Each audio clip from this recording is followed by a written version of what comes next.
Salut,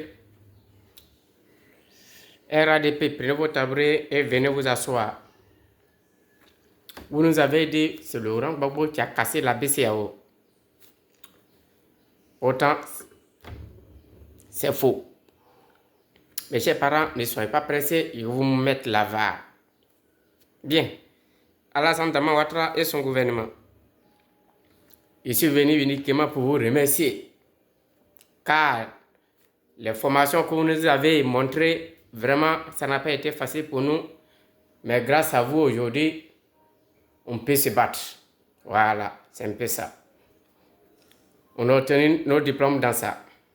Le diplôme du mensonge, 5 ans. Renouvelable, 5 ans. La déception totale, la misère, la galère, sans pitié. 20 ans, 12 mois dans prison. Avec une amende de 12 millions. Ça, c'est le premier diplôme qu'on a obtenu dans formation. Deuxième diplôme qu'on a obtenu dans formation, c'est que pour diriger un pays, on doit emprisonner les opposants, comme Laurent Gbagbo, les Pascal Afingustan, les Charles Blé Goudé, avec les enfiancés qui passent sur les réseaux. Ou aussi, tu parles mal de nous, on t'emprisonne et on te condamne 20 ans avec 20 ans ou 12 mois de prison avec 12 millions d'amende. Voilà, c'est tout ce qui... C'est les informations que vous êtes en train de nous montrer. Donc, pour cela, on vous remercie pour ça d'abord. Voilà. Donc, Président, vous savez, je tiens à vous dire une chose. Aujourd'hui, vous avez créé votre entreprise. Votre entreprise que vous avez créé ça en cachette. Donc, ce qui va nous dire, ce qui veut dire, vous êtes en train de nous former aussi que le jour où ça sera à notre tour, on peut créer pour nous aussi en cachette et embaucher nos gens aussi là-bas. Donc aussi, pour cela, on vous remercie pour ça. Voilà. Maintenant, je tiens à vous dire encore aussi que quand nous aussi, on va prendre le pouvoir, ne cherche pas trop loin. Parce que tout ce que vous nous avez montré, les formations que vous nous avez montrées, tout à vous aussi, vous avez suivi la même chose. Parce que vous aussi, il faut que vous goûtez la maca aussi pour voir si ça met ou c'est secret. Ça, c'est la formation. Toi, Ouattara, avec ton gouvernement, vous, à la CPI. Maintenant, les autres là, tous ceux qui ont emprisonné les civils là, cadeau là, aussi là, ils n'ont qu'à la maca là-bas. Voilà, pour aller goûter la maca aussi pour voir si ça met ou c'est secret. C'est un peu ça aussi. Là, ça fait égal. Simone Gbagbo, cheveu de Simone Gbagbo a été arraché, torturé, traîné dans la main des rebelles. Pour cela aussi, vous avez une femme aussi. Donc préparez-vous aussi pour ça. Voilà, préparez-vous aussi pour ça, pour dire que non, moi j'ai une femme. Donc tout autant aussi, elle doit passer par la casserole aussi. Voilà, pour payer sa dette de ce qui vous avez sémé aussi. Donc ce que vous avez sémé, vous avez récolté tôt ou tard. Donc, votre femme aussi, c'est pareil, comme avec Babo. Bien, maintenant vous aussi, vous-même, dans la vie, c'est deux paroles qui font parlable et deux personnes qui font parlable. Nous, on est sortis non coupables. On cherche les coupables. Donc, que Dieu délivre ce dernier pour qu'on l'envoie à la CPI. Donc, ce qui veut dire aussi, préparez-vous. Tôt ou tard, vous allez payer aussi vos dettes de ce que vous avez sémé. Voilà. Là, on appelle ça le reboisement. Pam, pam. Bon, je ne vais pas être tellement long. On va passer par la VAR. Donc, c'est ce qui veut dire que le président, avec son gouvernement, vous pouvez nous emprisonner de jour en jour. Vous pouvez continuer même, abuser. On a abusé. Voilà, abuser seulement. Ça ne fait rien. Mais une chose que j'ai à vous dire, vous avez payé vos dettes. Le mal que vous avez connu, vous avez fait aux Ivoiriens. Tôt ou tard, vous avez payé ça, président. Vous avez payé ça. Vous nous emprisonnez. Vous faites tout ce que vous voulez. Tout. On est devenu un dépotoir.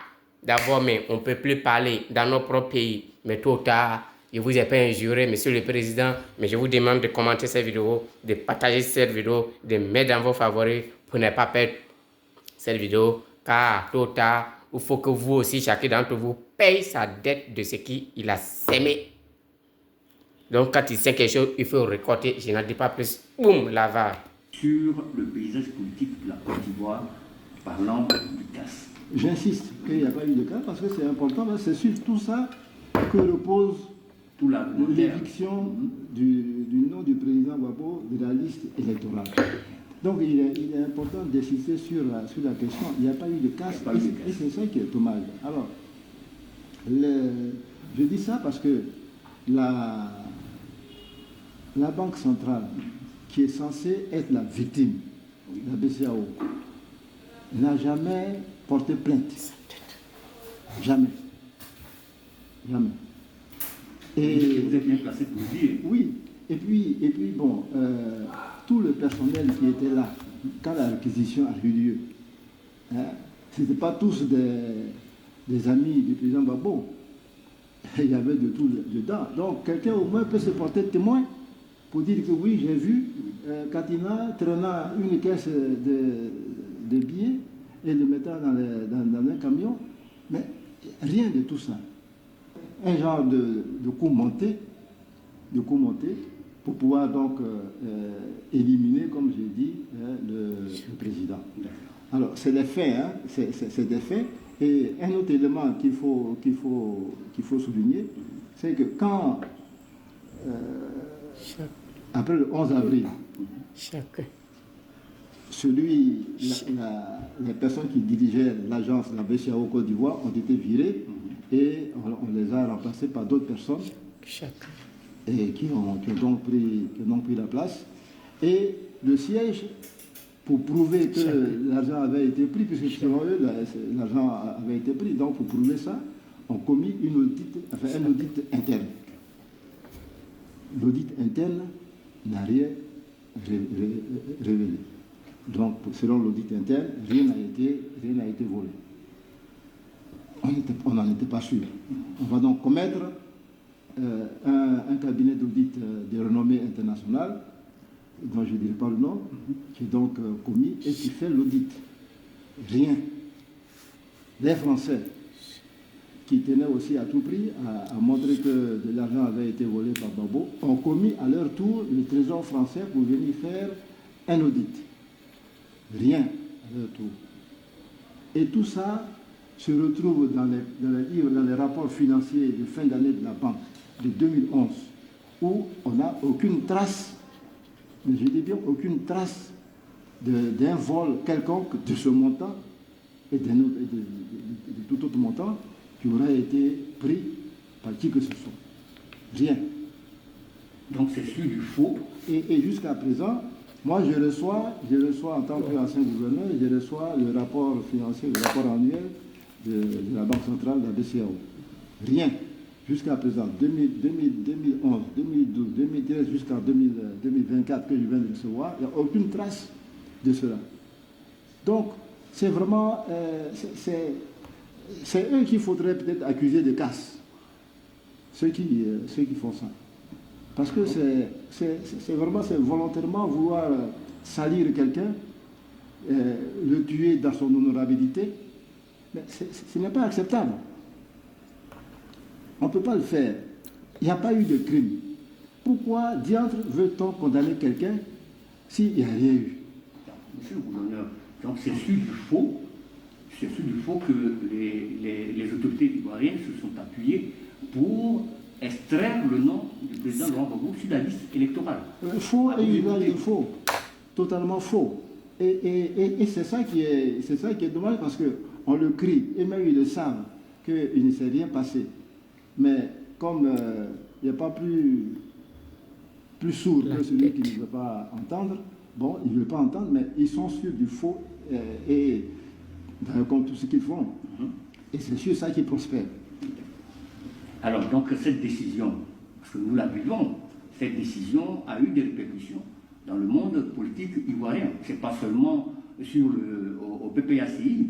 Est-ce que vous avez entendu parler, est-ce que vous voyez que cela embête aussi les autres partis politiques ou les organisations de la société civile? Bon, sur ce point-là, il faut peut-être dire aussi que beaucoup pensent que se battre pour réinscription du nom du président Gbagbo sur la liste électorale est une affaire personnelle au président ou bien personnelle au PPACI. Mais c'est une grave erreur que de penser cela. C'est une grave erreur. Et pourquoi? Gbagbo est un symbole aujourd'hui. Il est le symbole de la résistance. Il est le symbole de la souveraineté. Donc, le symbole-là, il appartient à tout le monde. On est symbole pour une communauté, pour un pays. Et si on s'attaque au symbole, ça veut dire qu'on s'attaque aux autres.